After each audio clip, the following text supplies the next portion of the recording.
हर हर महादेव, हर हर महादेव, हर हर Mahadev. Radhe Radhe guys, welcome back to my channel Radhe Krishna Barsa Jaiswal. तो आप सभी कैसे हो? कान्हा जी की कृपा से आप सभी ठीक होंगे। तो गाइस, बहुत ही जल्द महाशिवरात्रि आने वाली है, तो जो कि 2026 में 15 फरवरी को है, दिन रविवार है। तो इसी दिन हम लोग महाशिवरात्रि का पर्व मनाएंगे, जो कि माता पार्वती और शिव जी के विवाह के उत्सव के रूप में हम लोग मनाते हैं। और बहुत ही पवित्र और बहुत ही पावन है ये शिवरात्रि का महापर्व, तो इसे हमें ज़रूर से करना चाहिए।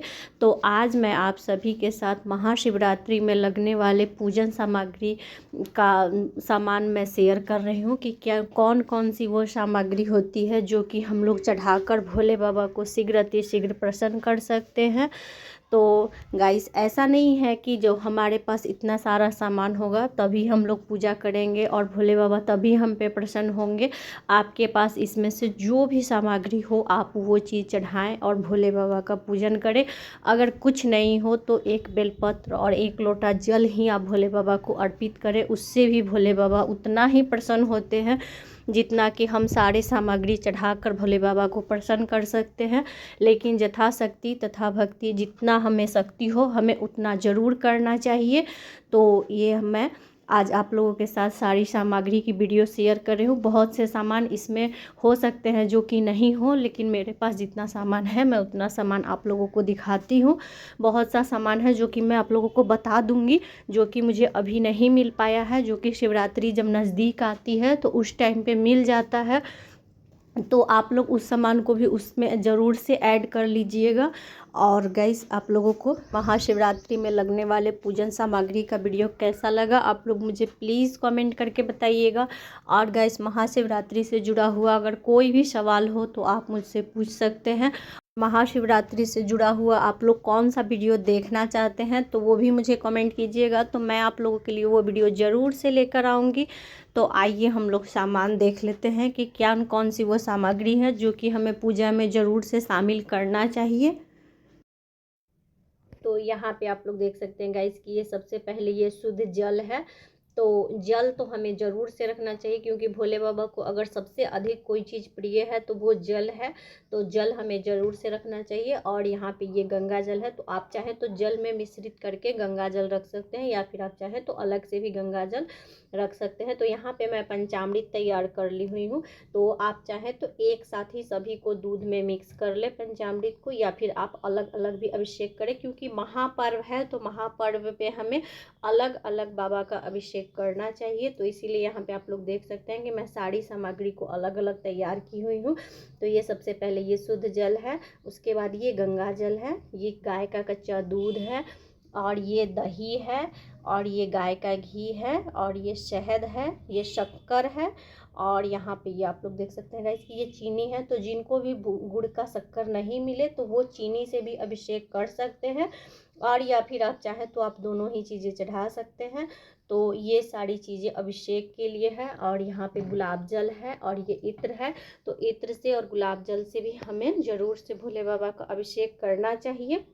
और ये आप लोग देख सकते हैं गाइस, ये कुशा है जो कि हम लोग पूजा पाठ में यूज करते हैं। तो इसको भी हमें जल में डालकर और इससे भी हमें भोले बाबा का अभिषेक करना चाहिए। ये रुद्राक्ष है, तो रुद्राक्ष के भी जल से हमें इस तरह से रुद्राक्ष को जल में डालकर और फिर इस जल से हमें भोले बाबा का अभिषेक करना चाहिए।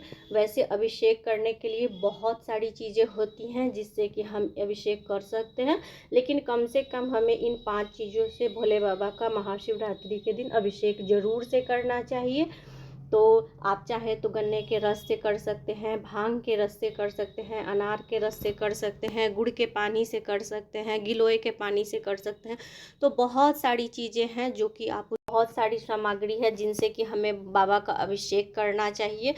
तो ये सारी सामग्री का वीडियो मेरे चैनल पे अपलोड है, सावन में का वीडियो में आप लोग जाकर देखेंगे तो वहाँ पे आप लोगों को दिख जाएगा, और कौन सी चीज़ से अभिषेक करने से कौन से फल की प्राप्ति होती है तो वो भी उसमें सारी जानकारी डिटेल में बताई गई है।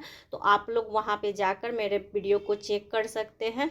तो आइए मैं आप लोगों को और सारा सामान दिखा देती हूँ। तो ये कुछ स्नान के लिए सामान हो गए। आप इसमें चाहें तो गन्ने का रस, अनार का रस, भांग का रस, ये सारी चीज़ें भी इसमें शामिल कर सकते हैं, लेकिन मैं अभी इतना चीज़ आप लोगों को दिखा रही हूँ।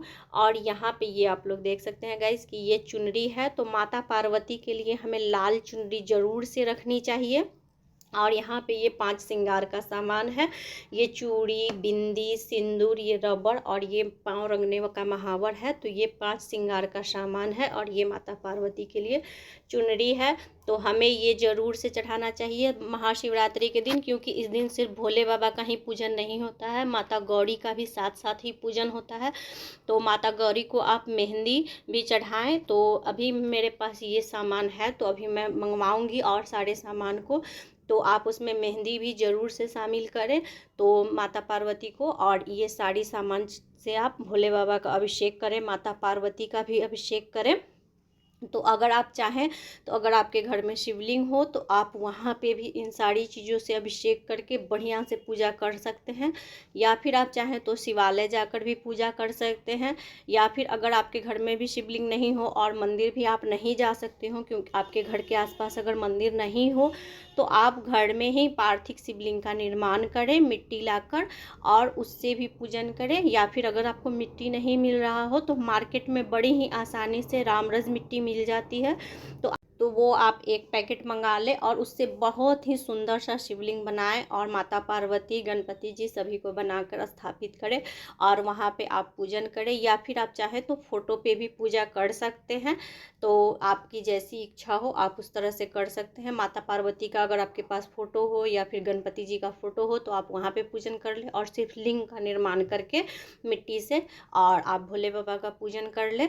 तो आप इस प्रकार से भी कर सकते हैं। तो ये कुछ थे अभिषेक के सामान। और आइए अब मैं आप लोगों को पूजा में चढ़ाने के लिए जो सामग्री लगती है तो वो मैं आप लोगों को दिखा देती हूँ। तो यहाँ पे आप लोग देख सकते हैं गाइस कि यहाँ पे मैं सारी चीज़ों को पूरा अच्छे से प्लेट में सजा ली हुई हूँ।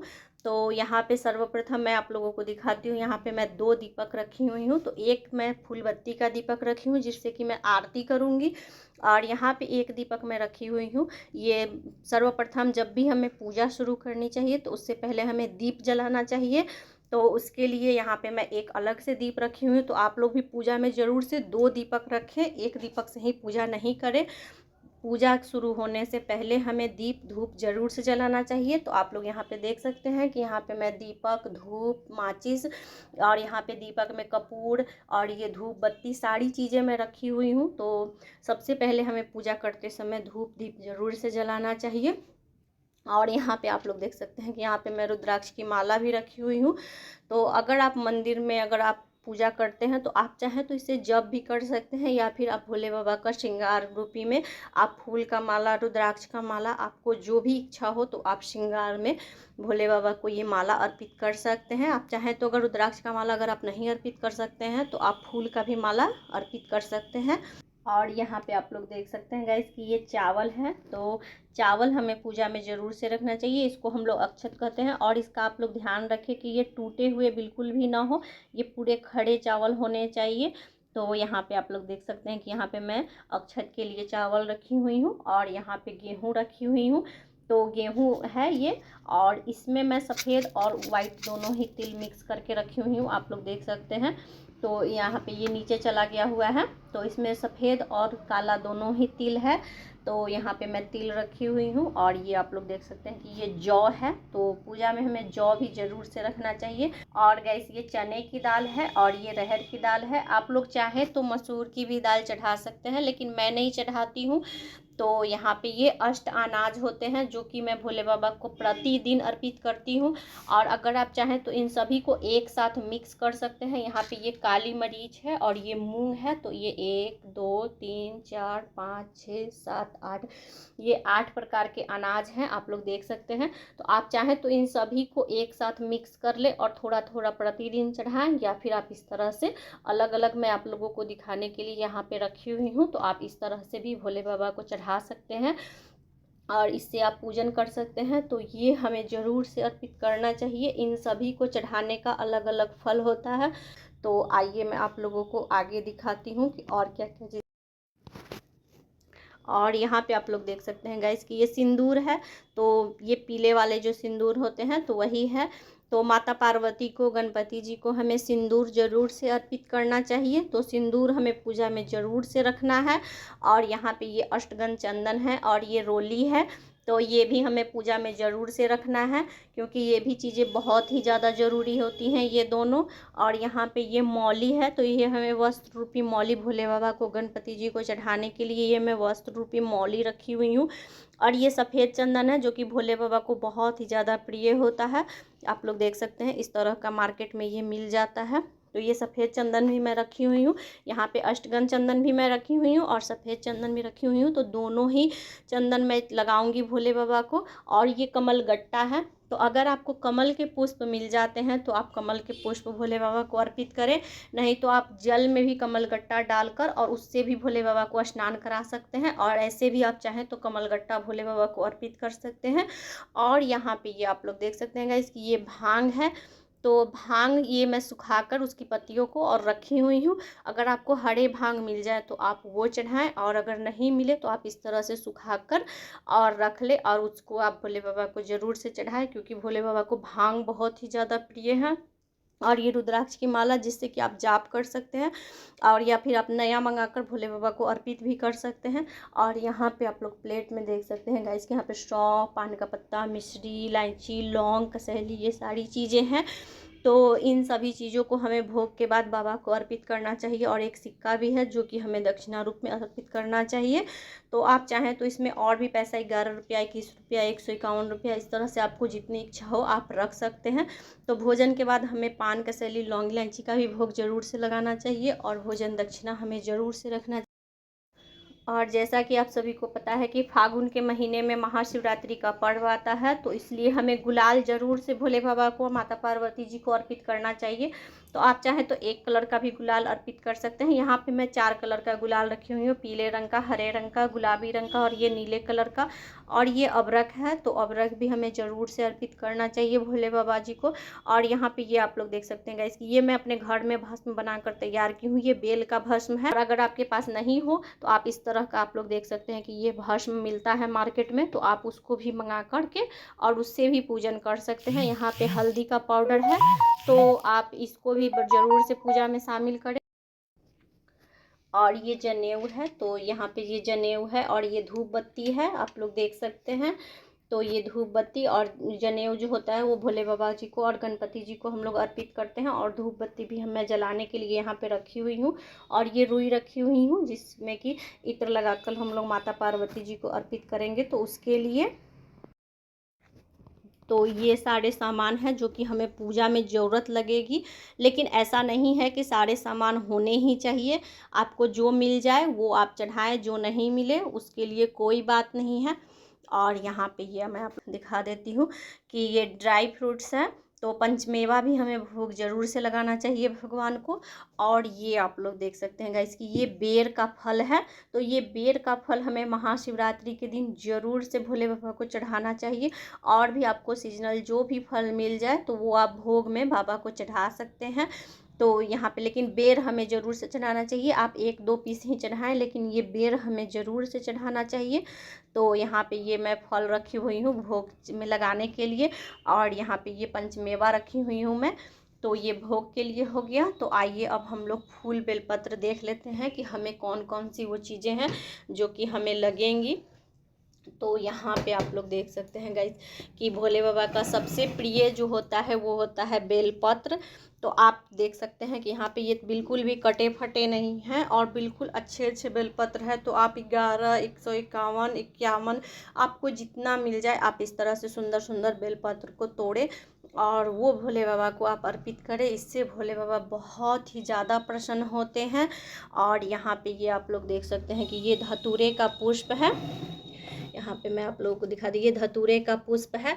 तो धतूरे का पुष्प भी भोले बाबा को बहुत ही ज़्यादा प्रिय होता है। और ये दुर्वा है, ये धतूरे का फल है। और धतूरे का पत्ता भी, तो यहाँ पे आप लोग देख सकते हैं कि मैं धतूरे का पत्ता भी रखी हुई हूँ यहाँ पे ये। तो इस तरह से आपको जो प्राप्त हो जाए आप वो चढ़ा सकते हैं। धतूरे का पत्ता, फूल, फल, आपको जो मिल जाए आप उसको अर्पित करें। और यहाँ पे दुर्वा है तो उसको भी आप चढ़ाएं। ये तो गाइस यहाँ पे ये धतूरे का फल होता है, इस प्रकार का ये होता है, इसमें कांटे कांटे होते हैं। तो धतूरे का फूल, फल, पत्ता, जो भी चीज़ें मिल जाए वो आप चढ़ाएं। और यहाँ पे ये दुर्वा है, तो ये गणपति जी को, भोले बाबा जी को, सभी को अर्पित होता है। तो आप भोले बाबा जी को दुर्वा जरूर से अर्पित करें। और ये समी का पत्ता है, तो समी का पत्ता भी हमें ज़रूर से अर्पित करना चाहिए, इससे भोले बाबा बहुत ही ज़्यादा प्रसन्न होते हैं। और यहाँ पे मैं आप लोगों को दिखा देती हूँ गाइस, ये कुछ पत्ते हैं। तो ये मनी प्लांट का पत्ता है, आप लोग देख सकते हैं। ये शमी का पत्ता है, ये गुड़हल के पुष्प का पत्ता है, ये अकौआ का पत्ता है। तो गाइस अकौआ का फूल या फिर अकौआ का पत्ता, जो कि मंदार का पुष्प भी हम लोग बोलते हैं, तो वो भी हमें ज़रूर से चढ़ाना चाहिए। ये पीपल का पत्ता है, ये नींबू का पत्ता है, और ये धतूरे का पत्ता है, और ये कनेर के पुष्प का पत्ता है, और ये अपराजिता के पुष्प का पत्ता है। तो ये कुछ पत्ते हैं, ये एक पान का पत्ता है। तो ये कुछ पत्ते हैं जो कि हमें भोले बाबा को शिवरात्रि के दिन ज़रूर से अर्पित करना चाहिए। अगर आपका इसका फूल, फल मिल जाए तो आप इनको भी अर्पित कर सकते हैं, वो और भी ज़्यादा उत्तम है। लेकिन अगर आपको नहीं मिले तो आप इसका पत्ता ही ज़रूर से चढ़ाएं भोले बाबा को। ये आप लोग को मैं फिर से एक बार दिखा देती हूँ, ये पान का पत्ता है, और ये जो नीले अपराजिता के पुष्प होते हैं तो उसका पत्ता है। तो अगर आपको पुष्प प्राप्त हो जाए तो आप पुष्प चढ़ाएं, अगर नहीं मिले तो आप उसका पत्ता भी चढ़ा सकते हैं। और ये जो पीले कनेर के पुष्प होते हैं तो उनका ये पत्ता है, आप लोग देख सकते हैं। अगर पुष्प मिल जाए तो आप वो चढ़ाएं, नहीं मिले तो आप पत्ता चढ़ाएं। तो पत्ता भी श्रृंगार में हमें भोले बाबा को ज़रूर से अर्पित करना चाहिए। और ये धतूरे का पत्ता है, और ये नींबू का पत्ता है, तो ये माता गौरी को भी चढ़ता है। मेहंदी का पत्ता, नींबू का पत्ता, और ये पीपल का पत्ता है, और ये मंदार के पुष्प का पत्ता है। तो मंदार का फूल या फिर मंदार का पत्ता भी हमें श्रृंगार में भोले बाबा के रखना चाहिए। ये गुड़हल के पुष्प का पत्ता है, ये शमी, और ये मनी प्लांट का पत्ता है। तो कुछ पत्ते भी मैं रखी हुई हूँ जो कि हमें भोले बाबा को अर्पित करना चाहिए। भोले बाबा को पत्ते भी बहुत ज़्यादा प्रिय होते हैं। और यहाँ पे ये आप लोग देख सकते हैं गाइस कि ये गुलाब का पुष्प है। तो गुलाब का पुष्प भी अगर आप लोगों को प्राप्त हो जाए, कमल का पुष्प प्राप्त हो जाए, तो आप ज़रूर से भोले बाबा को अर्पित करें। इससे भोले बाबा, माता गौरी बहुत ही ज़्यादा प्रसन्न होती है। और माता गौरी, गणपति जी को आप गुड़हल के लाल फूल भी अर्पित कर सकते हैं। आज मुझे वो फूल प्राप्त नहीं हुआ है तो वो मैं नहीं रखी हुई हूँ। ये पीले पुष्प हैं, तो आप इस तरह के भी पुष्प भोले बाबा को, माता गौरी को, गणपति जी को, सभी भगवान जी को अर्पित कर सकते हैं। और यहाँ पे ये गेंदे के फूल हैं, तो आप इसका माला माता पार्वती को अर्पित कर सकते हैं। और आप लोग जो चाहें तो अगर भोले बाबा को, गणपति जी को, सभी भगवान जी को आप पीले पुष्प का माला अर्पित कर सकते हैं। और यहाँ पे ये गाइस, ये मौली है, जिससे कि हमें गठबंधन ज़रूर से इस दिन करना चाहिए, माता पार्वती जी का और भोले बाबा जी का। और खोइचा भी हमें ज़रूर से रखना चाहिए, जिसमें कि चावल, हल्दी, दुर्वा, फूल और एक सिक्का रख के हमें माता गौरी को खोइचा ज़रूर से बांधना चाहिए। और ये मौली से हमें गठबंधन ज़रूर से करना चाहिए, इस बात का आप लोग विशेष रूप से ध्यान रखें। माता पार्वती को अगर आप लोगों के पास विग्रह हो तो आप उनको हल्दी के पानी से स्नान कराएं, शहद से स्नान कराएं। और उसके बाद माता गौरी को आप सुंदर सा श्रृंगार करें, और श्रृंगार करके लाल चुनरी उनको अर्पित करें, उनको मेहंदी लगाएं या फिर मेहंदी चढ़ाएं। और माता गौरी का और भोले बाबा जी का इस मौली के धागे से आप लोग गठबंधन ज़रूर से करें। और उन दोनों के लिए फूलों की माला ज़रूर से रखें, और उनको, भोले बाबा जी को और माता पार्वती को, आप उस दिन माला पहनाकर और उनका वरमाला करें, जिससे कि भोले बाबा और माता पार्वती हम पर सदैव प्रसन्न रहे और हमारा जो सुहाग है उसको बना कर रखे। और कुमारी कन्या भी चाहे तो गठबंधन कर सकती हैं अपना सुयोग्य वर पाने के लिए। तो आप लोग भी इस तरह से महाशिवरात्रि पर पूजन करें। जल्द ही मैं आप लोगों के लिए महाशिवरात्रि पर किस प्रकार से हमें पूजन करना चाहिए वो वीडियो भी मैं लेकर आऊँगी। तो आप लोगों को ये पूजन सामग्री की वीडियो कैसी लगी आप लोग मुझे प्लीज़ कमेंट करके बताइएगा। और गाइस, अगर आप लोगों को वीडियो थोड़ी सी भी अच्छी लगी हो तो like, share and subscribe. Radhe Radhe Radhe Radhe Radhe Radhe. इस महाशिवरात्रि भोले बाबा आप सभी की मनोकामना पूर्ण करें, ऐसा मैं भोले बाबा से प्रार्थना करती हूँ। हर हर महादेव, हर हर महादेव, हर हर महादेव।